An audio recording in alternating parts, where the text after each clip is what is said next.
మొన్న జరిగిన ఇన్సిడెంట్ అందరికీ తెలిసిందే. మన సయ్యఫ్ అలీ ఖాన్ గారిపైనైతే ఒక వ్యక్తి దుండగుడైతే దాడి చేసిన సంగతి అందరికీ తెలిసిందే. సో, ఈరోజు అతన్ని డిశ్చార్జ్ చేస్తున్నట్లయితే మనకు తెలుస్తుందనమాట. అతని వైఫ్ కూడా డిశ్చార్జ్‌కి సంబంధించిన మొత్తం డీటెయిల్స్ మొత్తం నింపేసి డాక్టర్స్‌కైతే ఇచ్చారనమాట. సో, డాక్టర్స్ కూడా ఇంకా డిశ్చార్జ్ చేయొచ్చు అనే విధంగా అయితే స్టేట్‌మెంట్ పాస్ చేశారు. సో, దీనిపైనైతే కొద్దిగా ఇన్ఫర్మేషన్ రాబట్టడానికైతే నేనైతే ట్రై చేస్తాను. అసలు ఏం జరిగింది అంటే, ఆ వ్యక్తి డబ్బు కోసం డిమాండ్ చేయగా వాళ్ళ పాపలు ఉంటారు గదా! అంటే ఆ రోజు నైటు దొంగతనానికైనా వచ్చారంట వాళ్ళ ఇంటికి. సో, వచ్చినప్పుడు వాళ్ళ ఇద్దరు చిల్డ్రన్స్ ఉంటారు కదా! అటువైపు తిరిగి అంటే అప్పటికి గూడా గట్టిగా పిలిసేసరికి వీళ్ళు పరిగెట్టుకుంటూ వచ్చారంట. మన సైయఫ్ అలీ ఖాన్ గారు వారి వైఫ్ గూడా వచ్చారంట పరిగెట్టుకుంటూ. ఆ పిల్లల వైపు వెళ్ళగానే మన సైయఫ్ అలీ ఖాన్ గారు పరిగెట్టుకుంటూ వెళ్లి అతనిపై దూకి అడ్డుకున్నారంట. సో, అడ్డుకోవడంతోనే అతని దగ్గరున్న బ్లేడు అదే విధంగా కత్తితోనైతే అతన్ని గాయపరిచాడు. సో, గాయపరిచి వెంటనే పారిపోయాడన్నమాట అక్కడి నుంచి. సో, పారిపోయిన తర్వాత ఇతను గూడా అంటే మరి కండిషన్ ఏ విధంగా ఉందో విషయానికొస్తే బాగానే అంటే హాస్పిటల్ వరకు గూడా జస్ట్ నడుచుకుంటేనే వచ్చాడంట. స్ట్రెచర్ గూడా అతనే పిలిచి మరి సైఫ్ అలీ ఖాన్ గారే పిలిచి మరి తెప్పించుకొని వెళ్లారంట. సో, ఇటువంటి డేంజరు లేదు.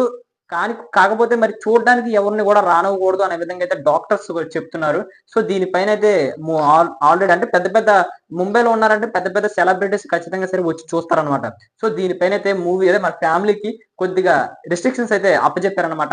బయట వాళ్ళెవరు ఇంట్లోకి రాకూడదు. అంటే వచ్చి ఒకవేళ వచ్చినట్లయితే ఖచ్చితంగా సరే మంచిగా జాగ్రత్తలు తీసుకొని లోపలికి రావాలి అనే విధంగా అయితే మాట్లాడారనమాట. మినిమమ్ 1 వీక్ అయినా సరే రెస్ట్ తీసుకోవాలి అనే విధంగా అయితే మాట్లాడారు. సో, ఒకవేళ బయట వాళ్ళు వస్తే ఇన్ఫెక్షన్ సోకి ఇంకా దెబ్బలు పెద్దగా అయ్యే అవకాశాలైతే చాలా ఎక్కువగా ఉన్నాయి అనే విధంగా అయితే చెప్తున్నారనమాట. ఆ వ్యక్తినైతే ఆల్రెడీ పోలీసులు పట్టుకున్నారు. పట్టుకొని విచారణ కూడా జరుపుతున్నారంట. ఆ వ్యక్తి అయితే మన దేశస్థుడు కాదు. బయట దేశస్థుడు. మరి లోపలికి ఏ విధంగా వచ్చాడు అన్నదైతే ఇంకా ప్రశ్నగా మారింది.